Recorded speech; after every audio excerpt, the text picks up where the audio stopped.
앞으로 전쟁의 와중에 설상가상으로 몰아닥친 또 하나의 재앙. 적선을 침몰시켜라. 펠레폰네소스 전쟁사.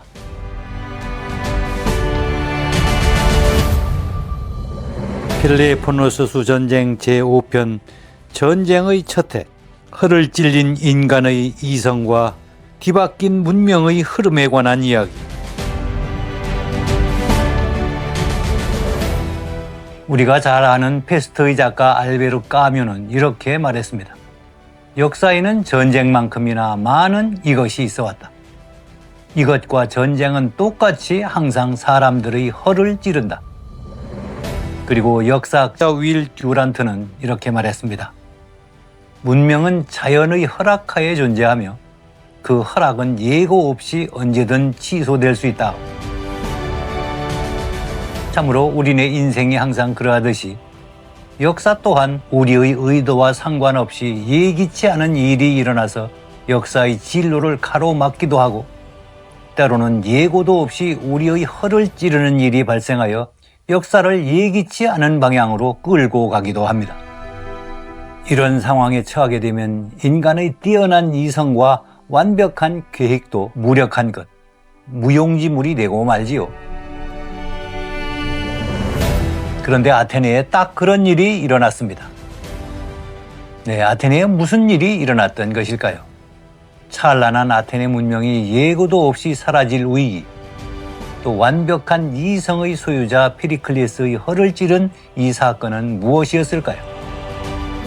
전쟁보다도 더 끔찍했던 그 사건에 대해 알아보기 전에 펠레폰네소스 전쟁 1년차, 우선 그 전쟁의 양상에 대해서 알아봅시다. 펠레폰네소스 전쟁의 첫 해. 27년 기나긴 전쟁의 첫 해. 지난 시간 우리는 코린트의 교활한 충동질에 이성을 잃고 전쟁을 결의한 스파르타의 답답하기 짝이 없는 모습을 지켜보았습니다. 하지만 스파르타는 곧바로 전쟁에 돌입하지는 않았습니다. 스파르타의 왕 아르키다모스가 전쟁을 원치 않았기 때문입니다. 스파르타 정치의 세 축은 2명의 왕 그리고 미네가 뽑은 5명의 감독관 에포르라고 그러죠. 그리고 28명의 원로들과 2명의 왕으로 구성된 장로회의가 있었습니다. 모든 의사결정 권한은 미네가 아니라 장로회의에 있었습니다. 미네는 단지 장로회의가 요청하는 안건에 국한해서 토론 없이 투표하여 결정하는 권한, 그러니까 일종의 들러리 비슷한 거지요. 또 그리고 왕을 감독하는 임무를 지닌 5명의 감독관을 선출하는 어떻게 보면 수동적 역할만 담당하는 그런 기관이었습니다. 그럼에도 불구하고 미네의 전쟁 결정을 일방적으로 묵살할 수는 없었습니다. 미네의 뒤에는 일부 호전적 감독관들이 버티고 있었고 이 감독관들이 사실상 스파르타 정치의 실세들이라고 보면 됩니다. 민심은 이미 전쟁으로 완전히 기울어 있었기 때문입니다. 특히 스파르타의 미네에서 있었던 코린트 대표의 모욕에 가까운 충동질로 우직한 스파르타 전사들의 자존심이 크게 상처를 받았고 그 바람에 스파르타의 민심은 크게 격앙되어 있었습니다. 그리고 또 날로 강성해지는 아테네에 대한 견제를 바라는 동맹국들의 빗발치는 요구를 모른 채 하고 넘어갈 수 있는 상황도 아니었습니다. 포티다이아 사태에 관하여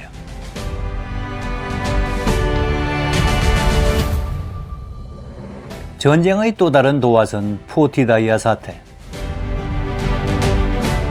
이때 스파르타의 아르키다모스 왕이 한 가지 꾀를 냈습니다. 그것은 아테네에 최후 통첩을 보내는 방안이었습니다.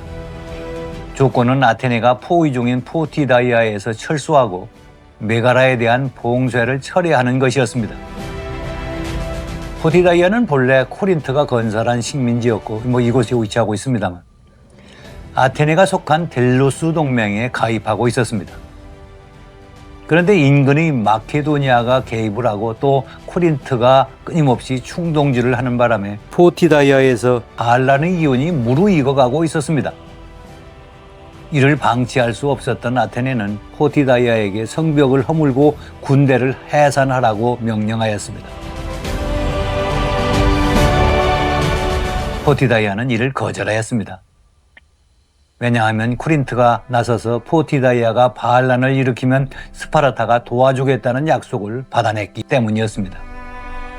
그래서 아테네는 하는 수 없이 포티다이아 봉쇄에 들어갔습니다. 스파르타의 아르키다무스 왕이 아테네가 이 포티다이아에서 철수하는 것을 조건으로 내걸고 최후 통첩을 보내온 것이었습니다. 이 최후 통첩을 받아든 페리클레스의 입장은 단호하였습니다. 물론 전쟁을 막으려면 이를 받아들여야 한다는 주장도 있었지만 페리클레스의 논지는 여기에서 물러서면 앞으로 동맹국들의 이탈을 막을 수 없다는 것이었습니다. 특히 페르시아와 대치하고 있는 동지중해의 동맹 이탈은 절대로 허용할 수 없다는 것이 페리클레스의 확고한 생각이었습니다. 페리클레스의 시선은 좁은 그리스 반도와 동지중해에 머물러 있지 않았습니다. 페르시아에 막힌 동쪽 대신 풍요로운 시칠리아와 이탈리아가 있는 서쪽 지중해를 향하고 있었습니다. 그것은 아테네의 백년대계, 즉 지속 가능한 식량 안보와 해상 제국 건설을 위한 치밀한 포석이었습니다. 그 백년대계를 위해 아테네가 서쪽으로 진출하려면 동쪽의 안정이 필수적이었습니다. 그것이 아테네가 포티다이아에서 절대로 물러설 수 없는 이유였습니다.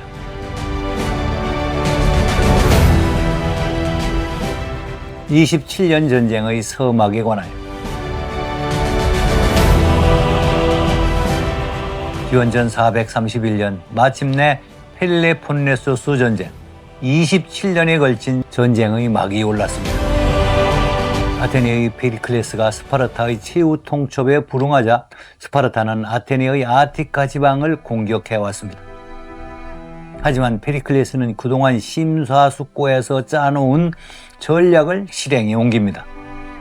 성 밖의 모든 주민들을 성 안으로 피난시키고 육군이 절대적으로 강한 스파르타와 정면 승부를 원천적으로 회피합니다. 1대1로 맞붙는 야전의 백병전에는 천하무적이라 할 만큼 강한 스파르타였지만 공성 무기도 없고 또 공성전의 경험도 없는 스파르타군은 성 밖의 농가와 농지에 불을 지르고 퇴각하는 수밖에 달리 도리가 없었습니다. 스파르타군이 아테네 아티카 지방의 텅 빈 농지를 유린하는 동안 아테네는 압도적인 해군력으로 스파르타 연안을 타격하고 또 바다를 통해 식량과 먹거리를 실어왔습니다. 성 밖의 아티카 지방을 유린당한 아테네의 피해가 적은 것은 아니었지만 해외 교역과 동맹국들의 공납으로 국고가 넘쳐나는 아테네에게 이 정도 피해는 전혀 문제가 되지 않았습니다. 스파르타는 결국 라코니아, 자기들 나라로 돌아갔고 모든 것이 페리클레스의 계산과 완벽하게 맞아떨어졌습니다. 이렇게 한두 해 버티다가 전쟁의 확전을 원하지 않는 스파르타의 아르키다무스 왕과 종전협정을 맺으면 전쟁은 쉽게 끝이 날 것처럼 보였습니다. 전쟁이라는 괴물도 아테네의 명정치가 페리클레스의 이성적 통제, 손바닥 안에 있는 것처럼 보였습니다.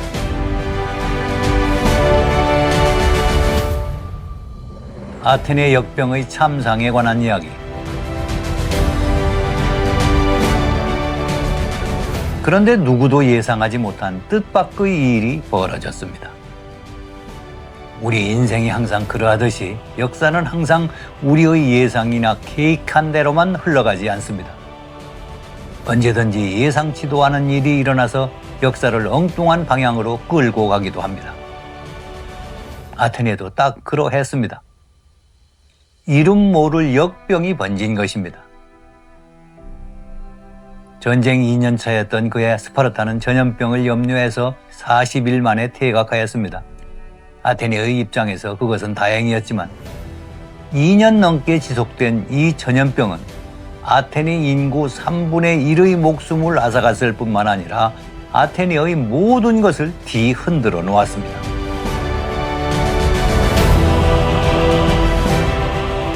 당대 최고의 지성이자 스스로 이 병에 걸렸다가 기적적으로 살아남은 역사가 투키디데스는 당시의 참상을 이렇게 증언합니다. 나 자신도 이 병에 걸렸었고 이 병으로 고통받는 수많은 사람들을 지켜보았습니다. 아주 건강하던 사람들도 갑자기 머리에 불이 나는 듯한 고열로 시달렸고 두 눈은 붉게 충혈되었습니다.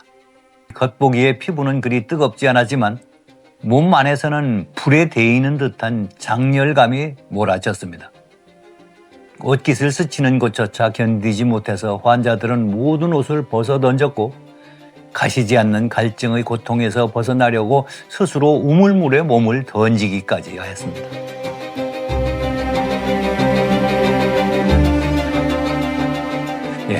최고의 그 문명을 자랑하던 아테네였지만 의학도 과학도 아무런 소용이 없었다고 합니다.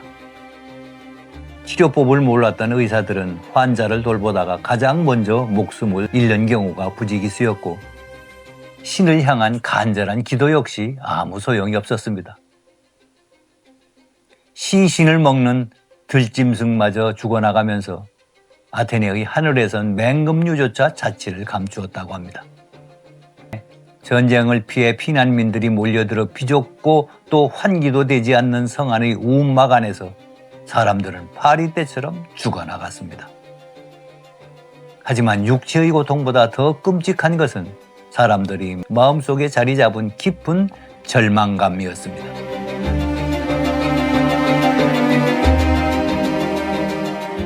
시민정신의 붕괴에 대하여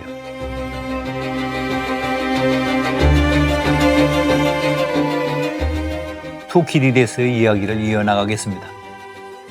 무엇보다도 끔찍한 것은 극도의 무력감 속에서 사람들이 병마와 싸울 의지조차 잃어버리고 자포자기했다는 것입니다. 가까운 친척들조차도 아픈 사람들을 돌보지 않았습니다. 자신의 목숨을 내놓아야만 할 수 있는 일이었기 때문입니다. 수많은 사람들이 아무도 돌보는 이 없이 홀로 죽어갔습니다. 온 가족이 몰살당하는 일도 허다했지요. 이렇게 이제 죽음의 공포가 이성을 압도해버리자 아테네를 지탱하던 위대한 시민정신과 공동체에 대한 믿음이 송두리째 무너지기 시작했던 것입니다. 투키디데스의 이야기가 이렇게 이어집니다. 신전의 마당마저 죽은 이들의 시신으로 가득 찼습니다. 재앙이 너무나 끔찍하여 압도당한 사람들은 모든 종교적, 법률적 규범마저 내팽개쳤습니다. 남들이 만들어 놓은 장작더미에 자기 가족의 시신을 몰래 던져놓고 도망치는 낯부끄러운 일마저 서슴지 않았습니다. 온 가족이 죽어버린 부자들의 재산을 상속받은 먼 친척들은 어차피 언제 죽을지 모른다는 생각에 은밀한 쾌락에 담닉했습니다. 아무도 재판을 받고 처벌받을 때까지 살아남을 것이라고 기대하지 않았습니다. 법이 무용지물이 된 것이지요.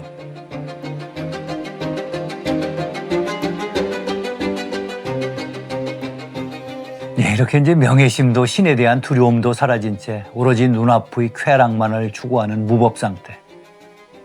역병은 아테네 인구의 3분의 1을 집어삼켰을 뿐만 아니라 살아남은 자들의 영혼과 인간성마저 완벽하게 붕괴시켜버렸던 것입니다.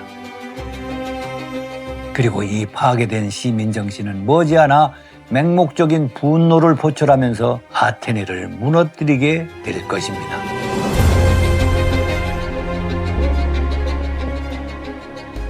페리클레스의 분투와 몰락, 그리고 이어지는 혼란에 관한 이야기. 안에서는 역병과 밖에서는 적군과 싸워야 하는 최악의 상황. 상실감에 짓눌린 군중들에게는 분노를 쏟아낼 속죄양이 필요했습니다. 사람들은 농촌 사람들을 성벽 안으로 몰아넣어서 전염병을 키운 것이 페리클레스의 탓이라고 원망했습니다. 결국 미네는 페리클레스의 반대에도 불구하고 스파르타에 평화사절단을 보내는 굴욕적인 결정을 내립니다. 하지만 스파르타는 포티다이아 철수와 메고라 봉사 해제 등 기존의 요구를 되풀이하였습니다. 이 절체절명의 위기에서 페리클레스는 다시 연단에 오릅니다. 그는 비굴하게 변명하는 대신 특유의 꼿꼿함으로 뼈아픈 진실을 말합니다. 투키디데스가 전하는 페리클레스의 연설을 전해드리겠습니다. 저는 여러분들의 분노가 저를 향하여 폭발할 것이라는 것을 이미 예상하고 있었습니다. 그리고 그 이유도 잘 압니다. 그럼에도 저는 여러분께 몇 가지를 꼭 상기시켜 드리고자 이 회의를 소집하였습니다. 우선 여러분들이 저에게 분노하는 것이 어딘가 불합리한 것은 아닌지 한번 생각해 봅시다. 여러분들은 지금까지 수많은 뜻밖의 행운을 누려왔습니다. 그때는 아무 말이 없다가 지금 뜻밖의 불운이 닥쳤다고 해서 저를 비난하고 있습니다. 뜻밖의 행운은 오롯이 여러분들의 몫이고 뜻밖의 불행은 온전히 저 혼자만의 책임이라는 말입니까? 그리고 전쟁에 관해서도 그렇습니다.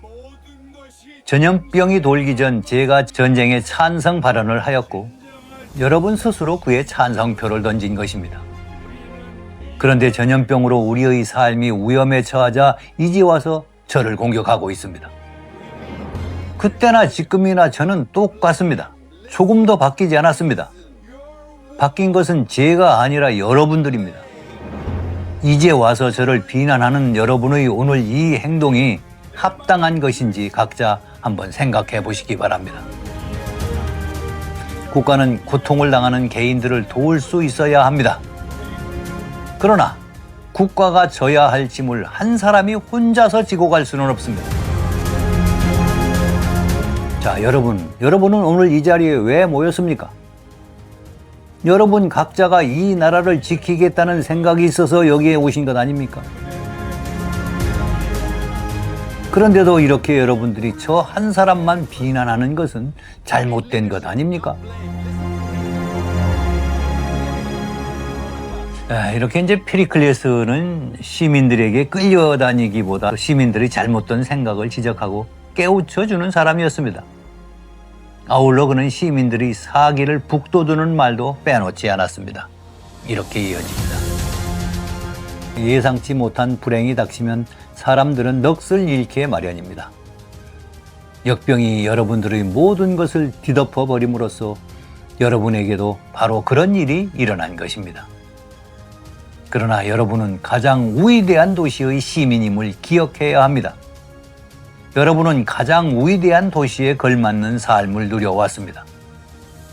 따라서 여러분은 이제 그에 걸맞게 가장 혹독한 이 재난을 기꺼이 마주해야 합니다.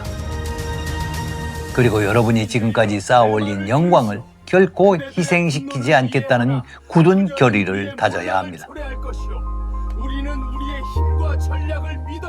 우리는 오만함에 경멸의 시선을 보냅니다. 마찬가지로 살아갈 용기를 잃어버린 사람들도 경멸을 당해 마땅합니다. 그러므로 여러분 모두 각자의 쓰라린 슬픔을 억누르고 우리 모두의 안전을 지키는 일에 함께 동참합시다. 그리고 페리클레스는 낙담하고 있는 시민들에게 국가 비전을 펼쳐 보입니다. 제가 여러분에게 드릴 말씀이 한 가지 더 있습니다. 이것은 제가 그동안 아껴두었던 말입니다. 이런 일이 없었다면 영원히 제가 이 말을 안 했을지도 모릅니다. 그러나 오늘 저는 그 말을 좀 해야 되겠습니다. 자, 여러분 눈앞에 펼쳐진 모든 세상은 두 가지로 나누어질 수 있습니다. 하나는 바다이고 하나는 육지입니다. 이 두 가지 모두 우리들에게 가치 있고 유용한 것입니다. 그 육지와 바다, 여러분이 통제하고 있는 이 바다와 육지는 현재 여러분의 힘 안에 있는 지역뿐만 아니라 여러분이 더 뻗어나가기를 바라는 만큼 여러분들의 것입니다. 여러분이 가지고 있는 현재의 해군력만으로도 페르시아의 왕도 이에 맞설 수 없으며 이 땅 위의 누구도 또 저 태양 아래의 누구도 여러분이 바라는 것으로 항해하는 것을 막을 수 없습니다. 여러분은 여러분의 집과 농토가 스파르타군에 의해 훼손되었을 때 크게 상심하였을 것입니다. 그러나 사실 여러분은 그것을 그렇게 심각하게 받아들일 필요가 없습니다. 그것은 여러분이 지닌 잠재적 힘과 비교한다면 아무것도 아닙니다. 여러분이 적에게 과감히 맞설 용기만 있다면 여러분은 전 그리스 세계에서 가장 강력하고 모든 면에서 가장 잘 갖추어진 이 도시에서 영원히 번영을 누리며 살아갈 수 있을 것입니다. 페리클레스의 확신에 찬 이러한 호소는 일시적으로나마 성난 군중을 조용하게 만들었고, 애교적인 면에서는 시민들이 그 페리클레스의 입장을 지지해 주었습니다. 하지만 역병의 영혼까지 빼앗긴 시민들의 깊은 상처는 명정치가 페리클레스를 온전히 용서하지 않았습니다. 시민들의 무디어진 안목은 끝내 아테네의 가장 위대한 지도자를 장군직에서 끌어내리고 15달란트라는 적지 않은 벌금을 물리는 것으로 분풀이를 하고 맙니다.